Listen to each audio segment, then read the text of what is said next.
I appreciate you tuning in for another brand new review. So even though we're done with our coverage of Demon Knight, I am not done talking about Tales from the Crypt. So tonight we are jumping into a pair of Tales from the Crypt episodes that actually share a common theme similar to the ones I did for Demon Knight, again just a little bit ago now.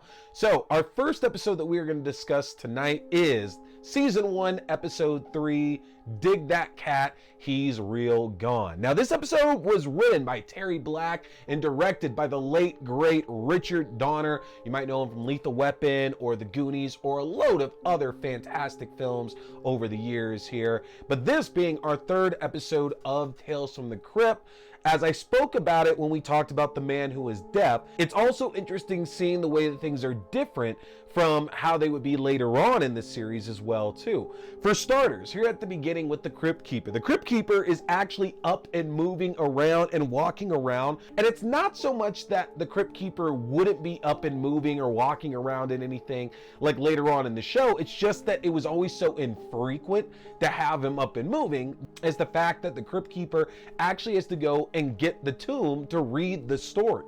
You know, across how like 7 seasons of this show, we always see the Crypt Keeper telling us about the story that he's presenting to us that evening. But not all that often do we actually see him going and grabbing these books out and like going through and finding the tale. Now, the comic influences of that first season are still very heavy-handed here with this episode. One thing I had missed with The Man Who Was Deaf was the soundtrack, and how at both the beginning and the end of the episode they used a lot of carnival sounding music. And to me that always made sense, because it's like, okay, like that's the kind of music back in the day that you would kind of put synonymous with comic books, to be honest, that they're a kids thing, they're a game, you know, they're childish. And so the music fit the plot like perfectly. And obviously we know that the way that these Tales from the Crypt stories are, that at the end of it all, it's going to end up being some kind of a twist, and like a carnival is always about the fun houses and things like that as well. So it made sense. And that music returns here again for this episode as well too, but it's a little bit more fitting because the story of Dig That Cat, He's Real Gone focuses on this vagrant who decides to become a carnival daredevil. His job is basically to be killed every single night. And it's no circus trick. The way that this vagrant's able to do this is by some kind of procedure given to him by a doctor. This vagrant gains the lives of a cat. You always hear the story that a cat has 9 lives. Well, this doctor takes this vagrant, Ulrich, the Undying as he becomes, and gives him this cat's lives. Now, this vagrant, played by Joe Pantoliano, better known as Joey Pants, we see as a very, very greedy individual. You know, this random doctor who brings him into the fold isn't somebody nefarious with these like evil means or evil ideas or anything like that, just looking to make a buck and explore science, and gives Ulrich this chance to do something bigger than himself with this life. And as we see over the course of this episode, it's Ulrich's greed that causes him to miss things that he should be paying attention to that would very much keep him alive.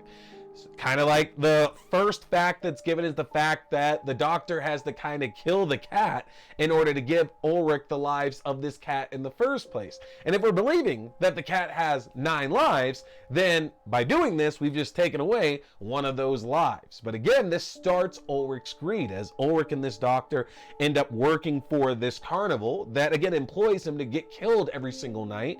And as he's doing this and beginning to make more and more money, it's beginning to hurt Ulrich more, take more out of him, and he just starts to decide he wants more and more and more of the money. But as we see, that's going to ultimately clash with what the doctor wants as well too, because if the doctor's around, that's less money for Ulrich. And I found it interesting with a lot of the shots they did where it's like just one panel of somebody holding a gun or pointing their finger out. But shots like that I love even more, because it very much pushes the other kind of pages that we would be seeing in comics, and especially Tales from the Crypt comics. So the cinematography in this one is great. But again, Tales from the Crypt is a morality story. And as I mentioned, we learned so much about Ulrich's greed, and over the course of this episode, him getting more and more and more greedy, and this leads to people betraying him and him missing these small details, which will ultimately cost him his life. Something about this first season just makes it so much more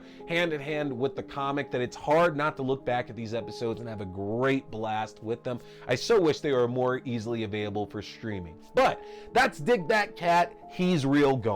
Now, the second episode tonight that I'm talking about is Season 4, Split Personality.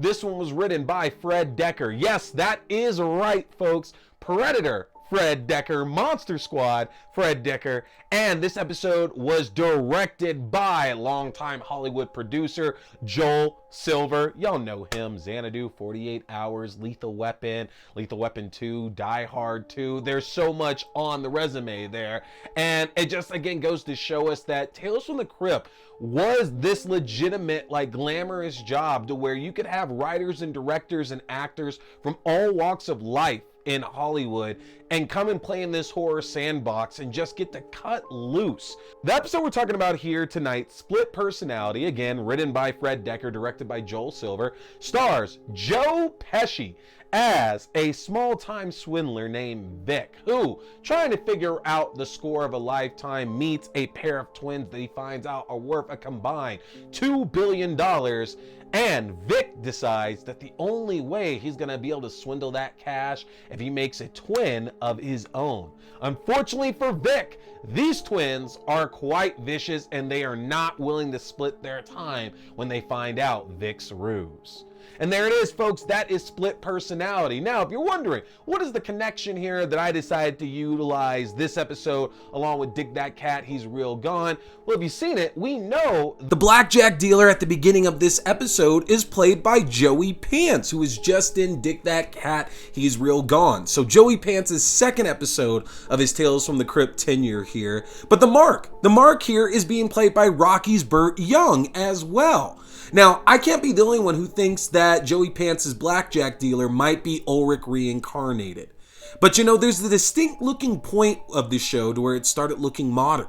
Suddenly this shift to where if you look at episodes from season 5, 6, or 7, everything just changed so much graphically, and it's very, very interesting going back and watching the show and just seeing that shift occur there. You know, the idea of Ulrich in the season 1 episode we discussed being this vagrant who ultimately becomes somewhat of a swindler who is only able to do this circus trick because of science that was given to him, whereas Vic is this con man who goes around getting people out of their hard-earned money and finding deliberate ways to take that money from them. Now, he meets these twins, and it's interesting because, you know, with these stories always being morality tales, it's very clear that these ladies are actually into Vic. Ultimately, Vic would probably still end up dead given what we find out about the twins here, but had he come at this straight up, he could get away from these swindling ways. But obviously the purpose of this, the point of making Vic the person that he is because we have to have that comeuppance. We can't have Vic go through all this and enact this plan out and then have it still be somewhat of a morality tale, because somebody's got to learn a lesson here in this, and it's not going to be the twins, obviously, because they're the ones also getting swindled here. So Vic, unfortunately, ends up being the guy that has to pay the price.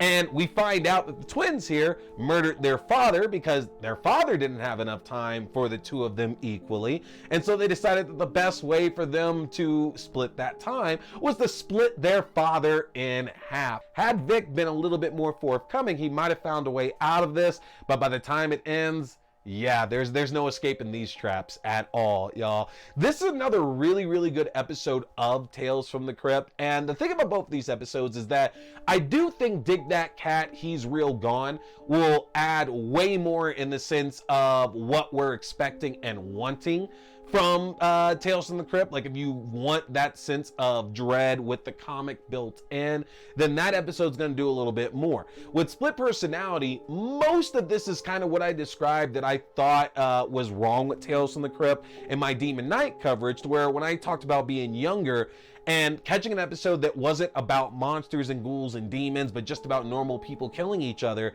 it didn't really do a lot for me as a kid. Now, as an adult, love them to death. No issues with that at all. But I will caution that Split Personality for sure is one of those episodes that up until the last like 6 minutes or so of the 6 or 7 minutes of the episode, you're not really going to get much of that tension and dread and fear that we get in a number of our Tales from the Crypt episodes, even if the humor is there and even if we know the way this is ultimately going to end up going. So watch carefully.